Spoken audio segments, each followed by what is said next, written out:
हमारी नदियों की सफाई हुई, ना ड्रेन नालों की सफाई हुई। पिछले 11 साल से कोई ड्रेन ही नहीं बनाई। इस साल तो मुख्यमंत्री जी ने फ्लड कंट्रोल बोर्ड तक की बैठक ली हुई, ये स्थिति बनी। पूरा प्रशासन का इसमें असफलता है। उसके बाद दूसरा सरकार का काम होता है, राहत में भी पूरी तरह विफल सरकार साबित हुई। ना कोई पैकेज हरियाणा में घोषित हुआ। हर प्रदेश ने अपना अपना पैकेज भी घोषित किया और बहुत से प्रदेशों पर केंद्र सरकार ने भी पैकेज घोषित कर दिया। हरियाणा में कोई अलग से ना तो राहत का कोई पैकेज घोषित किया गया है। किसान को जो मुआवजा देने की बात आई, आप देखो वो कितना कम है, सारे देश में सबसे कम।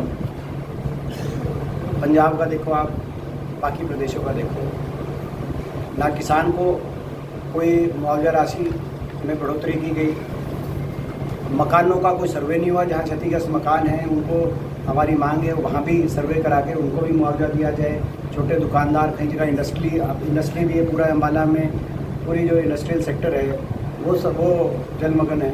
जहाँ हर तरह का जान माल का जो नुकसान है उसकी पूर्ति करने की जिम्मेदारी सरकार की। ना ध्यान पहले दिया गया, ना बाद में कोई राहत पहुँचाएगी। सरकार पूरी तरह विफल है। ये प्राकृतिक नहीं प्रशासनिक आपदा है हरियाणा के अंदर। हमारी मांग है हर प्रभावित हरियाणा के नागरिक को राहत पहुंचाई जाए सरकार द्वारा। जहां तक शाहबाद से संबंधी कुछ हमारी अलग बातें भी आपको के बीच में रखना चाहते हैं कि जो हमारे बाढ़ग्रस्त इलाका शाहबाद में उसका सर्वे कराकर बाबा मारकंडा दरिया की खुदाई और सफाई कराई जाए, जो कि आपने देखा कुछ कराया नहीं गया। और ज़रूरत पड़े तो इसके लिए और ज़मीन को एक्वायर करके उचित मुआवजा किसानों को देकर उचित मुआवजा दिलवाया जाए। और इसके साथ साथ जो रेत बहकर खेतों में आ जाता है उसका भी मालिकाना हक जमींदार को दिलाया जाए। ये हमारी यहाँ के लिए। उसके साथ खुदाई के दौरान साथ लगते जमींदारों को 10% हिस्सा दिया जाए। नौकजा पीर बाबा से लेकर वाया कल्याणा, मधीपुर, गोरीपुर, सुलखनी, नंगला, बसंतपुर, नलवी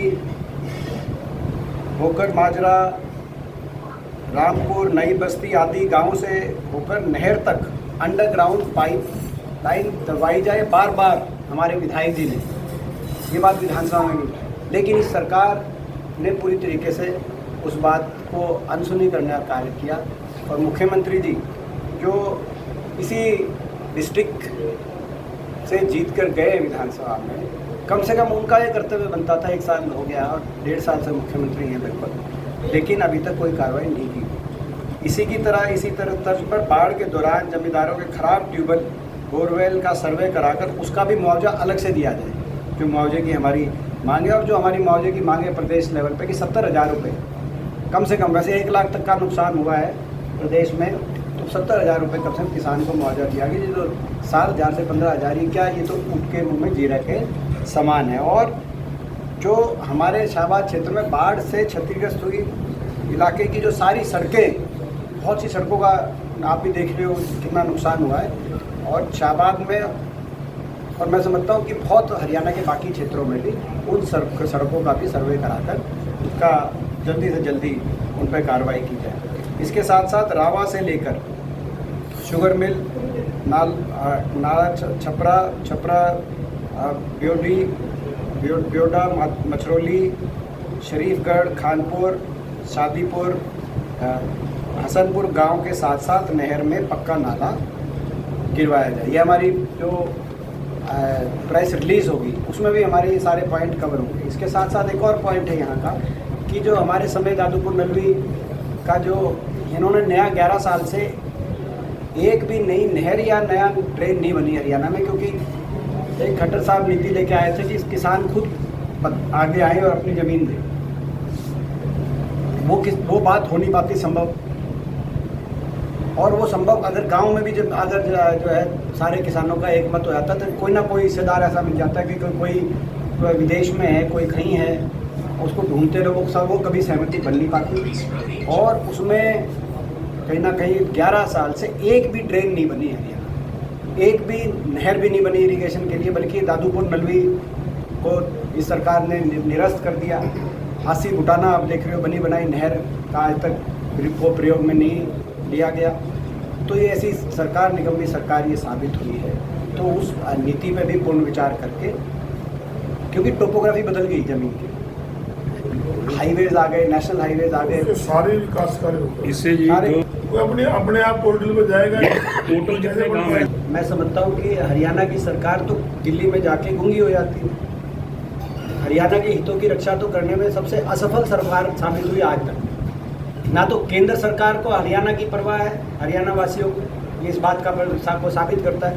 आए भी नहीं और कुछ दिया भी नहीं और कुछ मांगा भी नहीं यहाँ की सरकार ने। जैसे हिमाचल में कांग्रेस की सरकार का नुकसान है वहाँ। हाँ बिल्कुल, वहाँ भी कम मुआवजा दिया, पंजाब में भी कम मुआवजा दिया, लेकिन यहाँ की सरकार तो मांगती नहीं।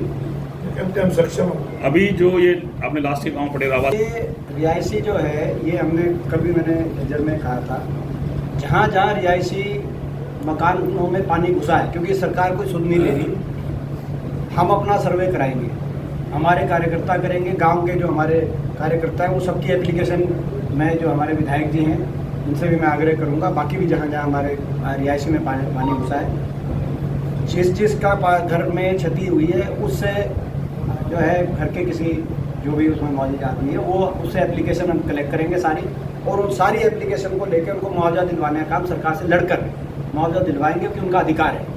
और नहीं देगी सरकार तो हम आंदोलन करेंगे, लड़ाई लड़ेंगे। ये हम जो है मैं कल झज्जर में, बहादुरगढ़ में, वहाँ भी कई हज़ारों की संख्या में मकान क्षतिग्रस्त हुए हैं।